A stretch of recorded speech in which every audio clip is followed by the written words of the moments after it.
وہ پورے کمرے میں اپنا سامان بکھیرے بیٹھی تھی، سب سیٹ کرتی پھر بگاڑ دیتی۔ تنگ آ کر اپنا سامان وہیں چھوڑ کر وہ کچن میں آئی تھی۔ فروٹ کھا کر وہ اپنے کمرے میں آئی تو معیز کو بیڈ پر بیٹھے دیکھا، جو اس وقت اس کی ڈائری لیے بیٹھا تھا۔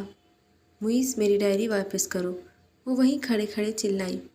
اس کی بوکھلاہٹ دیکھ وہ ڈائری والا ہاتھ پیچھے کر گیا۔ تمہیں ذرا بھی تمیز نہیں نا، کسی کی پرسنل چیزوں میں گھسے ہوئے ہو۔ اس کے پاس آ کر اس نے ڈائری چھیننے کی کوشش کی تھی، مگر وہ 2 قدم پیچھے ہوا تھا۔ معیز، میری ڈائری دو۔ اس کے پیچھے جاتی وہ پھر چلائی تھی، ارے اتنی بھی کیا جلدی ہے، ذرا ہم بھی تو دیکھیں کہ ہماری چڑیل محترم کے کون کون سے راز اس میں موجود ہیں۔ اس کی پہنچ سے دور ہوتے اس نے ڈائری کو کھولا تھا۔ وہ ایسے ملا مجھے جیسے معیز، وہ چلاتے ہوئے اس پر جھپٹی تھی۔ وہ ایک دم گھوم کر باہر کی طرف بھاگا تھا۔ معیز کے بچے، چھوڑوں گی نہیں میں تمہیں، میری ڈائری واپس کرو تم غوزے کی شکل والے چھچندر۔ اس کے پکڑ میں نہ آنے پر اس نے کشن کھینچ کر اس کی طرف مارا تھا۔ تم ہاتھ لگو میرے، پھر میں تمہیں دکھاتی ہوں کہ میں کیا ہوں۔ اس کے پیچھے بھاگتے وہ روم میں آئے تھے۔ تم ایک سڑیل چڑیل ہو، مجھے پتہ ہے، اور اس چڑیل کی جان اس ڈائری میں بند ہے، ادھر آ کر کہتے اس نے ڈائری فضا میں لہرائی تھی۔ معیز دانت پیستے وہ اسے پکڑنے کے لیے آگے بڑھی تھی، مگر اچانک تبھی اس کا پیر کارپیٹ میں الجھا تھا اور وہ لہرا کر پیچھے کی جانب گری تھی۔ معیز اسے سنبھالنے کے لیے آگے بڑھا تھا۔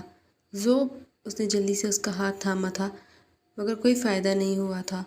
اپنے ساتھ وہ اسے بھی لے کر ڈوبی تھی۔ وہ دونوں ساتھ بیڈ پر گرے تھے، دونوں کی آنکھیں بند تھیں اور معیز کے ہونٹ اس کے ہونٹوں پر تھے۔ یہ سب اتنا اچانک اور غیر متوقع تھا کہ ان دونوں کو ہی کچھ سمجھ نہیں آیا۔ اس نے آنکھیں کھول کر اسے دیکھا جو اس وقت اس پر چھایا ہوا تھا۔ وہ لمحہ جیسے ٹھہر سا گیا تھا، دونوں کی دھڑکنیں یکجا ہو گئی تھیں۔ وہ ایک دوسرے کو دیکھنے میں مہو تھے۔ اس سحر انگیز ماحول کو ڈور بیل کی آواز نے توڑا تھا۔ وہ دونوں جیسے ہوش میں آئے تھے اور اپنی پوزیشن دیکھ زوبیہ کا دل کیا وہ ڈوب مرے۔ تبھی اس سے الگ ہوتی اسے سائڈ دھکیل کر وہ بھاگ کر باتھ روم میں بند ہوئی تھی۔ دروازہ بند کرتے اسے دیوار سے ٹیک لگا کر گہرے گہرے سانس لیے پھر خود کو پرسکون کیا تھا۔ ہولے سے اپنے ہونٹوں کو چھوتے اس نے اپنا چہرہ ہاتھوں میں چھپایا تھا۔ ریلیکس ریلیکس، کچھ نہیں ہے، ریلیکس۔ اپنے دل کے مقام پر ہاتھ رکھتی اس نے خود کو تسلی دی تھی۔ کچھ نہیں ہوا، بس ایک ایکسیڈنٹ تھا، ریلیکس۔ اف، یہ کیا ہوا ہے؟ خود کو تسلی دیتے دیتے وہ جھنجھلائی تھی۔ کیسے سامنا کروں گی میں اس کا؟ اف، اپنا چہرہ دونوں ہاتھوں میں چھپائے وہ منمنائی تھی۔ اس کے جانے کے بعد وہ بیڈ پر ڈھسا گیا تھا، چہرے پر ہلکی سی مسکراہٹ تھی۔ یہ ایسے نہیں ہونا تھا۔ کروٹ لیتے اس نے تکیے کو دبوچا تھا۔ اس کی آنکھوں میں چمک تھی، دل مسلسل تیزی کے ساتھ دھڑک رہا تھا۔ اسے وہ دن یاد آیا جب اس نے پہلی بار اسے دلہن کے روپ میں دیکھا تھا۔ وہ لمحے کو ٹھٹکا تھا، اتنا مکمل حسن اس نے کئی خوبصورت چہرے دیکھے تھے، مگر وہ دلہن بنی اسے بے انتہا پیاری لگی۔ اس کے پاس جانا چاہتا تھا، اس سے بات کرنا چاہتا تھا، مگر اس سے پہلے ہی وہ نظروں سے اوجھل ہوئی تھی۔ وہ اسے ڈھونڈتا ہوا آگے بڑھا تھا، مگر وہ شاید جا چکی تھی۔ وہ افسوس کرتا سر جھٹک کر آگے بڑھا تھا، مگر یہ اتفاق تھا کہ وہ اس سے پھر ٹکرائی تھی۔ ان دونوں کے درمیان جھگڑا بھی ہوا تھا، مگر اسے قریب سے دیکھ کر اس کا دل کیا اسے کہے کہ وہ کسی پری کی طرح دکھتی ہے، مگر وہ تو شعلہ جوالا بنی ہوئی تھی۔ ان کی دوسری ملاقات فلائٹ میں ہوئی تھی۔ اسے لگا کہ قدرت کی طرف سے ان کا بار بار ملنا، ان کی روک جھوک اسے مزہ آیا تھا۔ وہ کوئی دبو لڑکی نہیں تھی، اسے کبھی نہیں سوچا تھا کہ وہ ایک لڑکی کو لے کر اتنا پاگل ہوگا۔ قسمت میں ان کا ملنا لکھا تھا اور وہ مل رہے تھے، اور آج وہ اس کی بیوی تھی۔ وہ تو سرے سے کانٹریکٹ مانتا ہی نہیں تھا، جبھی تو اس کے نکاح کو ترجیح دی تھی، اور آج اس حسین حادثے نے اس کے سوئے ہوئے جذبات کو جگا دیا تھا۔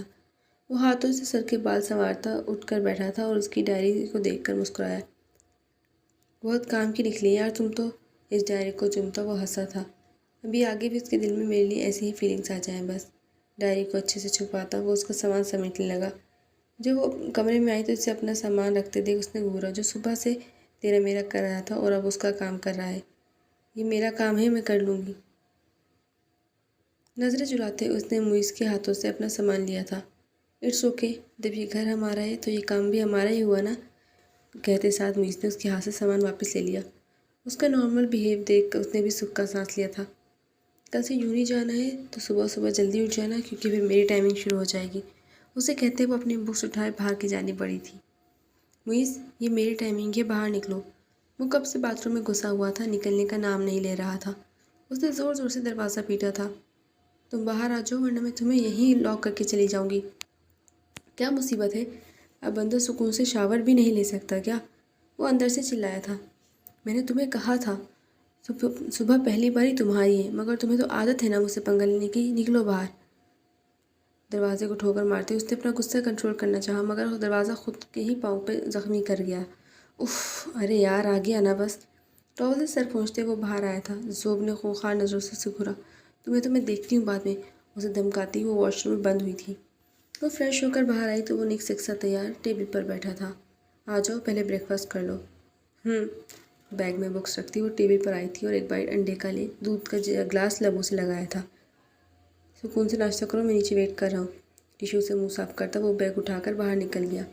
جلدی جلدی اپنا ناشتہ ختم کرتے وہ گھر لاک کر کے نیچے آئی تھی۔ سامنے ہی وہ سائیکل پر بیٹھا اس کا ویٹ کر رہا تھا۔ ساتھ میں ایک اور سائیکل بھی موجود تھی۔ یہ دیکھو فری رائڈ۔ سائیکل کا ہینڈل گھماتے اسے زوبیا کے گرد چکر کاٹا تھا۔ فری کی؟ کہاں سے چرائی ہے سچی بتاؤ؟ اس نے مشکوک نظروں سے موئز کو دیکھا تھا، جس پر وہ افسوس سے سر ہلا گیا۔ اب اتنا بھی کوئی گیا گزرا نہیں ہوں۔ یہاں سائیکل موجود ہوتی جو لوگ افورڈ نہیں کر سکتے ان کے لیے، اینڈ یہ کہ میں کرائے پر لایا ہوں، اس کا کرایہ بس کی نسبت بہت کم ہے۔ اوہ ٹھیک، مگر یہ میرے کسی کام کی نہیں۔ موئز کی دوسری سائیکل اس کی طرف بڑھانے پر اس نے ہاتھ جھاڑے تھے۔ کیوں؟ کیونکہ مجھے سائیکل چلانی نہیں آتی۔ ارے تو اس میں کیا مشکل ہے یار، سیکھ جاؤ گی۔ تم جاؤ اس پر، میں بس سے آ جاتی ہوں۔ کم آن یار، آ جاؤ یہاں۔ موئز نے سائیکل کے آگے کی جگہ کی طرف اشارہ کیا۔ نہیں تھینکس، اسے بائے کرتی وہ آگے بڑھ گئی، جس پر وہ آنکھیں گھما کر رہ گیا۔ وہ روڈ پر آئی تو اسے حیرت کا شدید قسم کا جھٹکا لگا تھا، کیونکہ بس نکل چکی تھی۔ شٹ، یہ سب موئز کی وجہ سے ہوا ہے۔ نہ وہ باتوں میں لگا تھا، نہ میں لیٹ ہوتی۔ لفٹ چاہیے میڈم؟ ابھی تو کچھ سوچتی اس سے پہلے ہی وہ بوتل کی جن کی طرح نمودار ہوا تھا۔ مجھے نہیں بیٹھنا اس پہ، اسے چڑ کر گھڑی دیکھی تھی۔ آپ بہت لیٹ ہونے والی ہیں، آج تو میں چلا۔ اس کے نہ کرنے پر وہ مزید سے آگے بڑھا تھا، تبھی وہ پیچھے سے اسے پکار بیٹھی۔ موئز، تم کیسے مجھے چھوڑ کر جا رہے ہو؟ شرم کرو، بیوی ہوں تمہاری۔ وہ خود بھی نہیں جانتی تھی اس کے منہ سے ہی کیسے نکلا تھا، مگر جو بھی تھا اب تو نکل چکا تھا۔ آ جاؤ پھر۔ واپس آتے اس نے آگے کی طرف اشارہ کیا۔ منہ بناتے وہ پیچھے کی طرف بیٹھی، جس پر وہ گہرا مسکرایا تھا۔ تبھی ایک جھٹکے سے اس نے سائیکل چلائی تھی، آرام سے۔ جھٹکا لگنے پر اس نے ٹائٹ سے موئز کو پکڑا تھا اور وہ اپنی حرکت پر مسکراتا گنگناتا آگے بڑھتا چلا گیا۔